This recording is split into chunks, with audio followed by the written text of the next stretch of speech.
What's up everyone, फैक्टलो में आप सभी का बहुत बहुत स्वागत है। चलिए आज न्यू एक मोटिवेशन स्टोरी लाया हूँ। Let's begin the story. एक बार एक बच्चे ने अपने पापा से पूछा, पापा मेरी लाइफ की वैल्यू क्या है। तभी पापा ने कहा, अगर तुम सच में अपनी ज़िंदगी की कीमत को समझना चाहते हो तो मैं तुम्हें एक पत्थर दूंगा। इस पत्थर को लेकर मार्केट में चले जाना और अगर कोई इसकी प्राइस पूछे तो कुछ मत कहना, बस अपनी दो उंगली को खड़ी कर देना। वो लड़का मार्केट गया। वहाँ वो कुछ देर ऐसे ही बैठा रहा, लेकिन कुछ देर बाद ही एक बूढ़ी औरत उसके पास आई और उस पत्थर का वैल्यू यानी उस पत्थर का प्राइस पूछा। लड़का एकदम चुप रहा, उसने कुछ भी नहीं कहा और बस अपनी दो उंगलियां खड़ी कर दी। और तभी वो बूढ़ी औरत बोली, 200 रुपये? ठीक है, मैं तुमको इस पत्थर के लिए 200 रुपये दूंगी और 200 रुपये देकर मैं इस पत्थर को तुमसे खरीद लूँगी। वो बच्चा एकदम से शॉक्ड हो गया कि एक पत्थर की कीमत 200 रुपये, क्योंकि पत्थर कहीं भी मिल जाता है पड़ा हुआ, लेकिन उसकी वैल्यू 200 रुपये। वो लड़का तुरंत अपने पापा के पास गया और बोला, पापा मुझे मार्केट में एक बूढ़ी औरत मिली थी और इस पत्थर के लिए वो मुझे 200 रुपये देने को तैयार थी। फिर पापा ने कहा कि तुम इस बार इस पत्थर को म्यूज़ियम में ले जाना, फिर वहाँ पे अगर तुमसे कोई इसका प्राइस पूछे तो कुछ मत कहना, बस अपनी दो उंगलियां खड़ी कर देना।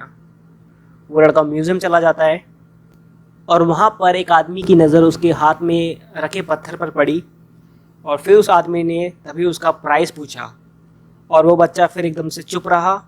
फिर उसके बाद उस लड़के ने अपनी दो उंगलियों को खड़ी कर दी। तभी वो आदमी बोला, 20,000 रुपये? चलो ठीक है, मैं तुमको इसके लिए 20,000 रुपये देने के लिए तैयार हूँ और मैं तुम्हें 20,000 रुपये देकर ये पत्थर खरीद लूँगा। ये पत्थर तुम मुझे दे दो। वो लड़का फिर से शॉक्ड हो गया और भागा भागा अपने पापा के पास वापस गया और जाकर अपने पापा से कहा कि पापा मुझे एक आदमी मिला म्यूज़ियम में और वो आदमी मुझे इस पत्थर का 20,000 रुपये देने के लिए तैयार था। तभी उसके पापा ने कहा उससे, अब मैं तुम्हें एक लास्ट जगह भेजने जा रहा हूँ, यानी तुम्हें एक आखिरी जगह भेजने जा रहा हूँ और अब तुमको जाना है एक किसी कीमती पत्थरों की दुकान पर, और अगर वहाँ पे तुमसे कोई इस पत्थर का प्राइस पूछे तो तुम्हें वहाँ पे कुछ नहीं बोलना है, बस अपनी दो उंगलियों को खड़ी कर देना है। फिर वो लड़का जल्दी से जल्द उस पत्थर की दुकान पे चला गया और उसने देखा कि एक बूढ़ा आदमी था जो काउंटर के पीछे खड़ा था। जैसे ही उस बूढ़े आदमी की नज़र उस पत्थर पर गई, वो एकदम आश्चर्यचकित हो गया। वो काउंटर से बाहर निकला और तुरंत उस बच्चे के हाथ से वो पत्थर को छीन लिया और उस आदमी ने बोला, हे भगवान, इस पत्थर की तलाश में मैंने अपनी पूरी ज़िंदगी गुजार दी। कहाँ से मिला है तुमको ये पत्थर और क्या वैल्यू है इसकी? कितना अमाउंट तुम लोगे इस पत्थर के लिए?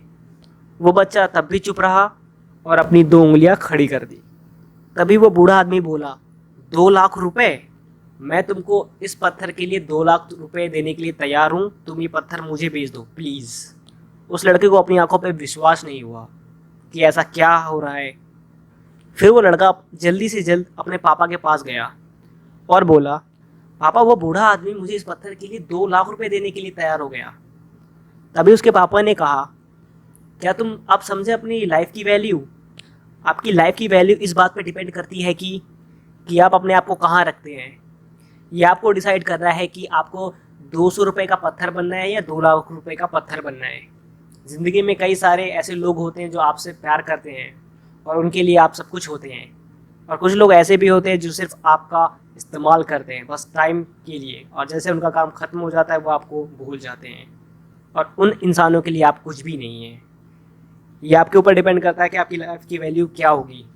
तो दोस्तों ये स्टोरी बस इतनी सी। अगर आपको ये स्टोरी बहुत अच्छी लगी तो please like, share and subscribe. Thank you so much for watching. Bye bye.